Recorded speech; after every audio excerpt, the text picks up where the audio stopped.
Hey, welcome back. Hey, we're going to be starting the last video in this series. We got a lot of work left to do yet, but it's getting close. And what we're going to be doing now is we're going to be starting building the framework around each of the signs.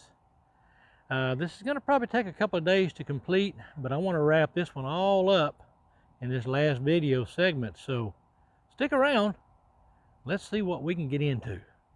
We'll be right back.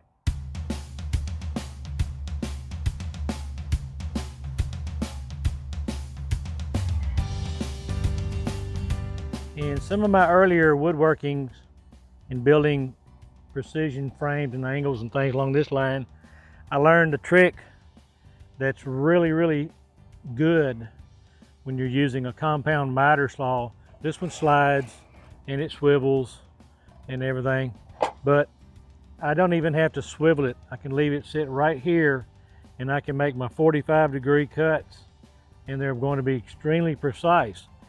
What I did, we started out with, was just a block of 2x4 this whole length, and then you pivot the saw to 45 and you make a cut here, and then you pivot the saw to 45. Well, I got a block blocking it, so I can't go to it, but another, and then you cut this little wedge out. Now what that does, these are two precise 45-degree angles, perfectly angles. So this is scrap. So now I take my boards and I set them in right here, and I just cut straight down, and I get a 45-degree angle from either side that I want. It is precise, it is as accurate as can be, and it is a time saver. So what it does is it transforms everything to read exact. So in other words, this is 0 degree exactly. This is 45 to the left, this is 45 to the right. I don't have to swivel my table to get to that because we've already got it cut. And with these clamped in place, they never move. All I have to do is put my board up there, make my cut. It's a time saver, and your angles are accurate every single time. And it's so simple. So when we come back, I'll be making the first cut, and I'll show you how we're going to do it. So I'll be right back. Against it, and then come in with the saw. A little bit more. A little bit more. There we go.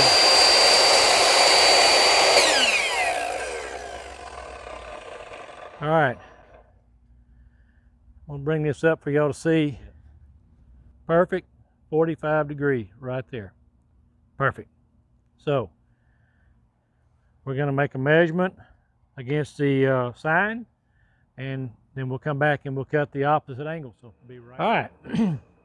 What I've got is I've got my sign sitting on another piece of 3/4 inch wood, so that I get my full 1.5 inches that I need to match the thickness of this board, because I want this flush with the top. So first thing I do is I try to find a nice perfect fit of this 45-degree angle to this 90 right here, and I like what I got right there. So I'll come on this side and I'll just scribe me a little line, and then I'll scribe me a little line. If you put the pencil out, you will. And then I'll give me a mark of about where the 45 will run. So then I take my speed square and I lay it up here, and that kind of gives me an idea of where the 45 is going to be. And then I come in here. I'm sorry, I'm blocking your view. Now, break my tip. All right, that gives me an idea of where my line is going to be.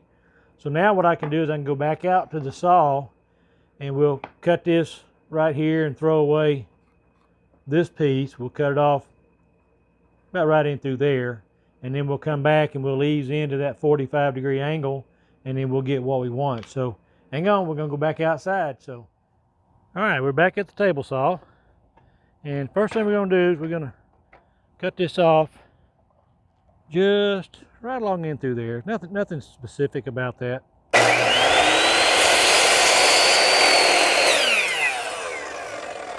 and it's a scrap piece. So now we cut this first angle right here. So we're going to see how we like that one. Get that one lined back up right there. And I like that one right there as well. So I think we're going to be okay. It's going to work out just fine. So we're going to continue on doing that. And so the next one is going to be a longer one. So now what I want to do is I want to take a measurement of the width of that board. And that board is 23, excuse me, 23 and 3/16. So I'm going to take a longer board and I'll cut me a 45, and then I'll come out 23 and 3/16, scribe a mark, and then I'll cut the opposite angle 45. So all that'll be outside. So here we go again. Now we're going to cut that 45-degree angle. So just a little bit. All right, here we go.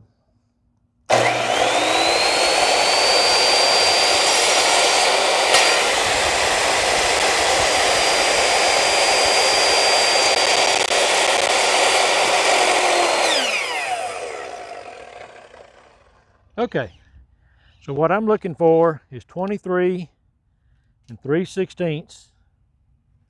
And again, this is just going to be a reference. We're going to make actual checks again, but this is going to give me an idea of about where I want. So, because you can't get a true grip on that 45 with the tip of this, you cut it a little bit longer, and then that will allow you to cut it. So to give myself even more room, I'm going to come back probably right along in this area right here, and I'm going to cut it, and that's going to give us a little bit more waste, but still we'll have room to work with. All right, we're back inside the shop again. Anyone who's followed me for any length of time knows that I am a big proponent of dry fit. And I want to make sure that everything fits like it's supposed to, so that's the reason I do this. So I take my banding straps, and off camera I finished cutting all the four sides, and got them laid out with the banding straps holding them in place. And again, like I said, I've got a board underneath this supporting it up so that it gives us the flush fit to the top. And so I'm real happy. So what I'm going to do next is I'm going to go ahead and flip this over. There you can see the other boards. There's some practice boards I had. And so what I'm going to do is I'm just going to go ahead and I'm going to number these so that when I put them back together, they go back in the right fit in the right corners. So this is number 1. This is number 2. This is number 3. This is number 4. And this is sign number 2. And that way I can keep all of the boards together, and I can take them apart and then continue on building the rest of the frame. So that's how I'm going to go ahead and finish up building the frames for numbers 5 through 6, or through 7, I'm sorry. So I got 5 more to build for. But that's how we're going to do it, same way all the way around. And then, so when I come back, we'll actually be assembling the framework to the signs, and I'll show you how we're going to do that when we come back. So hang on, I'll be right back. All right, next step in the process is going to be drilling the pocket hole screws. And I'm using the Cleat jig system for pocket holes. So here we go.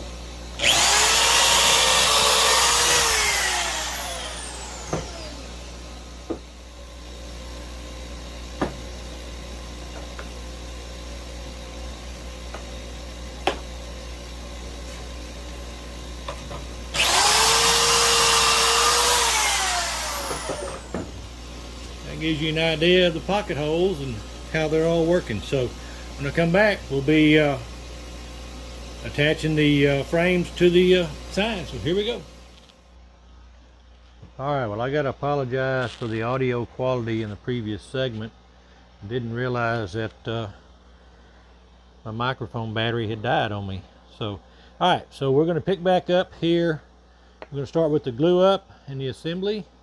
Just put a little bit of glue right in through this way and on each end, and we'll rub it in, get it spread out. And I got to work a little quick because I don't want this to start setting up on me before I get a chance to get everything positioned correctly. So we'll work a little quick. Drop that one in there, and we'll drop that one in there, and I believe we are ready to snug up.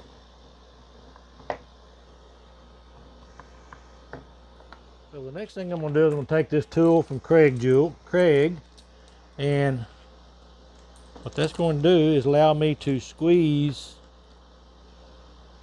the framework and the sign itself, bring them flush to each other, and then I can take the pocket hole screws and run them up in there and lock them in place.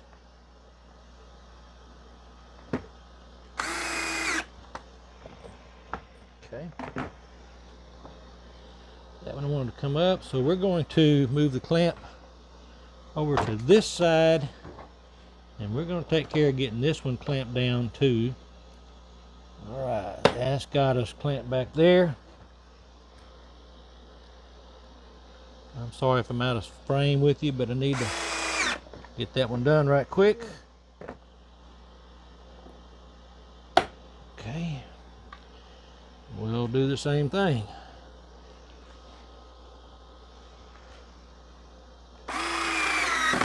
Okay,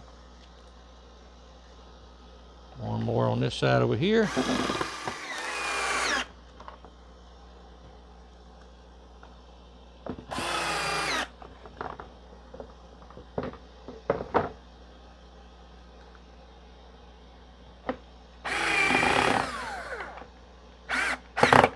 There we go. Now we're looking, make sure we got screws in each of the pockets. Okay, and we'll wipe it up over here on this side. We'll sand a lot of that off, and we'll get it cleaned up. What I'm using is called a Burnisher, and it's used for sharpening the final edging of my card scrapers for sanding. But this is a precision hard ground piece of steel. If you don't have a burnisher, you can do this same trick with a round shank screwdriver, not a square or a hex body screwdriver, but a round bodied screwdriver. And all you're going to do is you're just going to take and you're just going to kind of push down and just kind of roll over the edges and just kind of combine them together. And you can come from both sides, and you're just kind of blending them in. And then we're going to come back here in a minute and we're going to sand that, and that is just going to be smooth as can be. It's going to be real nice and smooth. So we'll do that on all four corners.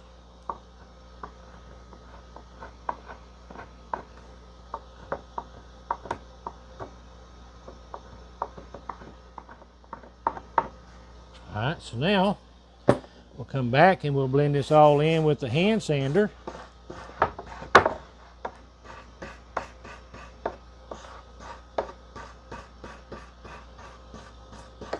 Up and show y'all what I was talking about. It just rolls those edges right in and just makes them just as pretty and smooth and blends them in real good. So that's another little trick that you can use. So I'm going to continue on the back side, finishing up the sanding back here, breaking the sharp edges. And so when I come back, we're going to be getting the front side torched again and getting it touched up. And so be right back. All right, the next step is to reburn the edges and get them blended in. So again, like I said, I don't want to get them real dark, so we'll just keep the torch moving, and we're just kind of wanting to highlight the grain, get it to pop out just a little bit. We're not looking to burn it. All we're wanting to do is just kind of highlight it.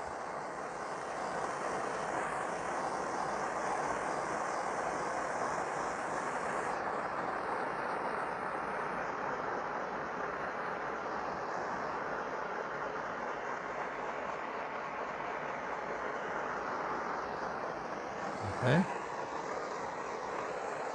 All right, let me turn it over and we'll get towards the bottom.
All right, so that's got the torching done for this one.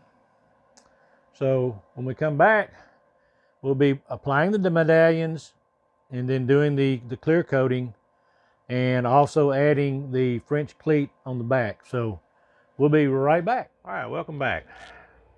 We're on the downward side. We're almost there. This is the next to the last step. We're going to be attaching the French cleat system. Now the French cleat is simply a board cut in half at two 45-degree angles, and then what they do is they interlock like this, and gravity holds them in place. The other side of it is you don't really have to worry about centering it. You can shift it one way or the other. So what I'll do is I'll find it right along in this area about where I want it, and I'm just going to drill 3 screws, countersink them, and then screw them into that, and then the other piece will slip in like that, and when it's hanging up, it's hanging by itself. You don't have to worry about it. You can shift it one way or another. If it's not centered, you can move it. So it makes it a real nice system to hang up with. So I'm going to go ahead and move this out of the way, and then there's no particular rhyme or reason exactly where I'm going to put those screws. I'm just going to kind of split them out and make them equal distance. Give me some room to drill through. So I just want to go through the solid parts. You don't want to go through the 45-degree bevel. Okay, somewhere right along in there. And then the same thing, somewhere right along in through here. Like I said, it's not that critical. So now, we'll countersink these so that the screws sit flush. A little deeper. Okay.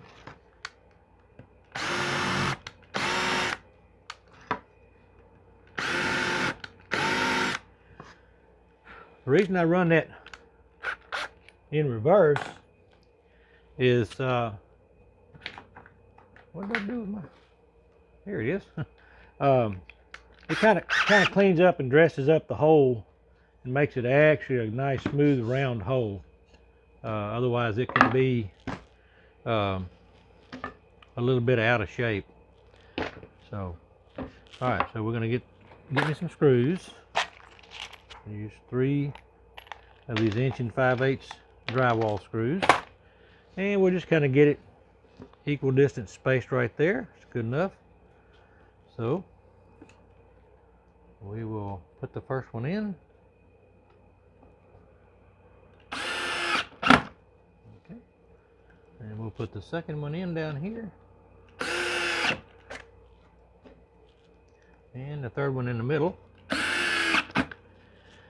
And because it can be confusing if someone's not used this before, and since I'm not going to be the one that's actually installing these, on this side right here, I'm going to mount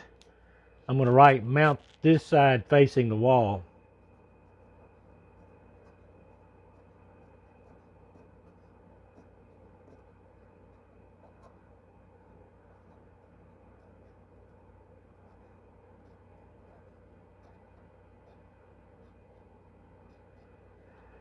Mount this side to the wall.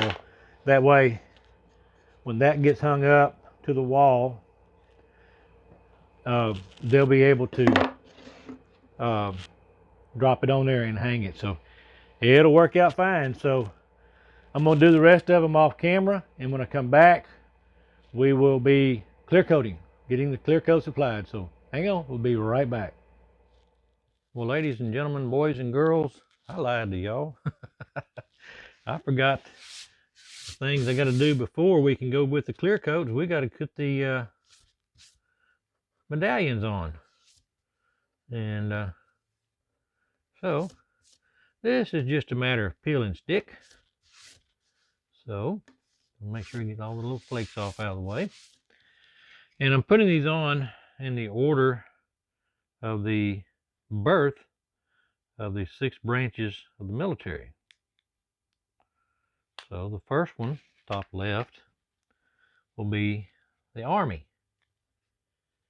And I have to be sure I got this exactly where I want it, because when I set this down, that little sucker is stuck like Chuck. Okay. Press that down like that. That's there. Next up is the Navy.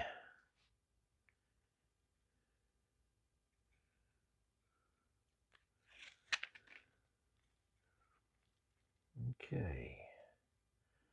Again, we make sure it's lined up vertically, horizontally, and over those little circles that I engraved into the surface of the sign. So we got it down where we want it.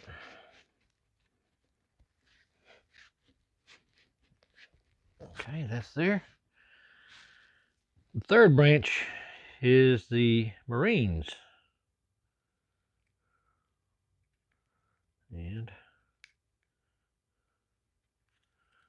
they will get their spot right here.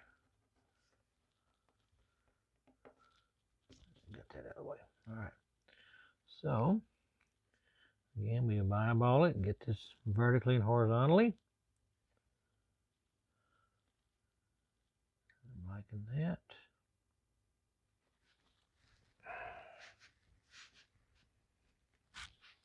All right, the next branch is the Coast Guard. And again, these are in order of their births by the United States government.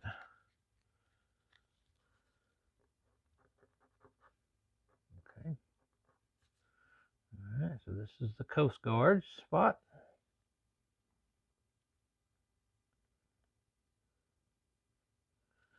Okay.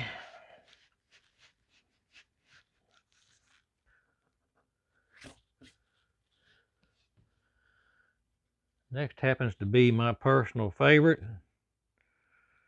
one that I'm very partial to, and that would be the United States Air Force. Of course, we couldn't have the Air Force until we had airplanes. So again, we'll line this up vertically and horizontally. Got that where I want it. It's there. And then the last and the 6th branch, which was created under President Trump's administration, is the U.S. Space Force, which is the Department of the Air Force. So again, we'll get this lined up vertically. Move a little bit more to the left, or to the right rather. Got it lined up, I like that. And it's down. Okay. So, ladies and gentlemen, those are there. They're not going anywhere. So, all right, when we come back, we will be applying the clear coat. So, I promise we're going to wrap these things up pretty quick.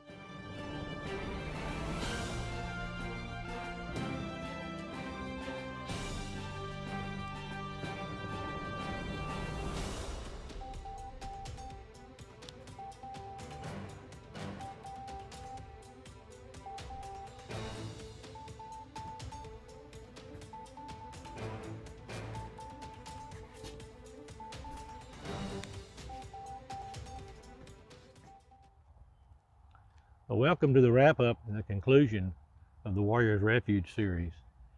I want to thank everyone who's followed me along the way. I know this has been a lot of videos. It's been a lot of work, but it's been very, very gratifying on my part. I want to thank everyone for your questions, your comments, and your compliments. I appreciate each and every one of them. I want to thank the Warriors Refuge for reaching out and asking me to participate and make these signs for them. I'm very honored and humbled that they asked me to do this, and I'm looking forward to presenting them these 7 signs tomorrow.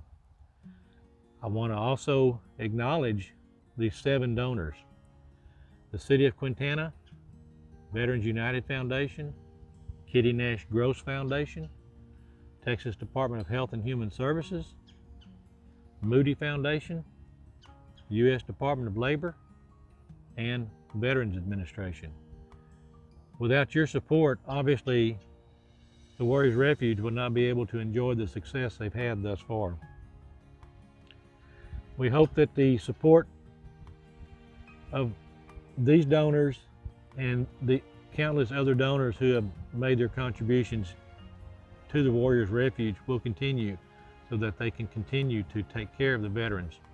We owe them a debt of gratitude that I'm not sure we'll ever be able to repay. So until my next series starts, please hug all your family and friends. Make sure they know you love them. And God bless.